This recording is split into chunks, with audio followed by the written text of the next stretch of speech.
Olá pessoal, sejam bem-vindos ao meu vídeo de iniciação científica 2023-2024, modalidade BIBIT, que tem como tema principal desenvolvimento e caracterização de kombucha, composição, preparação do chá, produção da bebida fermentada e a segunda fermentação. Meu nome é Maria Júlia Correia Santos, minha orientadora é a Katiusha Pereira Takiushi, sou graduanda do curso Química Bacharelado. Kombucha é uma bebida fermentada à base de chá preto ou verde adoçado, fermentado por um biofilme de bactérias e leveduras chamado Scooby. Esse estudo analisou a fermentação da kombucha utilizando chá verde, monitorando pH, acidez titulável e sólido solúvel. Constatou que a acidez da bebida não saborizada estava abaixo do recomendado, mas atingiu os padrões regulamentares após a saborização. O trabalho ressalta a importância do controle da fermentação para garantir a qualidade físico-química e sensorial do produto.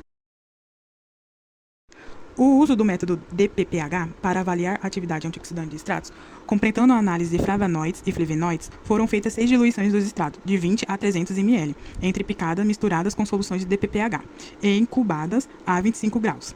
A absorvância foi medida a 517 nanômetros, e a capacidade antioxidante foi calculada com a porcentagem de inibição de radical livre.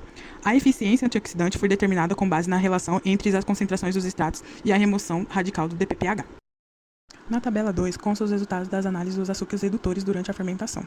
O consumo de açúcares redutores durante a fermentação da kombucha, as bactérias láticas e leveduras hidrolisadas, sacarose, glicose e frutose, consumiu cerca de 10,04 nos primeiros 7 dias. Embora o açúcar seja uma fonte de carboidrato essencial, ele não é totalmente consumido nesse período e pode ser utilizado por bactérias acéticas para a produção de celulose e formar um novo escudo. Estudos mostram que a concentração de açúcares redutores varia, podendo mais que dobrar no início devido à ação das leveduras, que converte a sacarose em etanol.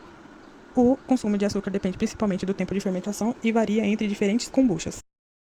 A análise de pH durante as fermentações, na primeira fermentação o pH diminuiu, enquanto na segunda ocorreu uma redução mais abrupta inicialmente, estabilizando-se ao longo do tempo. Os valores de pH entre replicadas das mesmas concentrações mostram um pouco de variação. A comparação com os dados de Rodrigo, 2021, revelou tendências similares, conformando que os resultados obtidos são consistentes e alinhados com a leitura.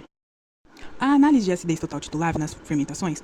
Na primeira fermentação, a acidez varia mais na segunda concentração, indicando uma fermentação mais intensa, enquanto na primeira concentração apresenta uma fermentação mais branda. Os valores de acidez aumentam à medida que o pH diminui, devido à formação de ácidos. Na segunda fermentação, tanto o pH quanto a acidez se estabiliza, comparado com o estudo de Rodrigo 2021. As tendências das curvas são semelhantes, mas os valores não puderam ser comparados diretamente devido à diferença nas umidades da medida e nas condições experimentais, como a quantidade de substrato utilizado.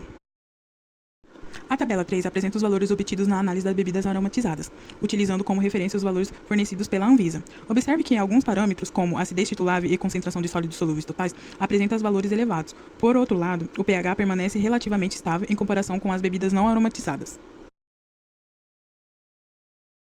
As análises de sólidos solúveis totais, BRITS, mostram uma tendência decrescente durante a primeira e a segunda fermentação, indicando o consumo de carboidratos pelos micro-organismos ao longo do tempo. Os resultados dessa pesquisa são alinhados com os de Rodrigo 2021, o que reforça a validade dos dados apresentados. Por fim, quero encerrar esse seminário agradecendo a FAPEMAT, que foi a fonte financiadora do projeto, e a professora Katiusha por ter me dado a oportunidade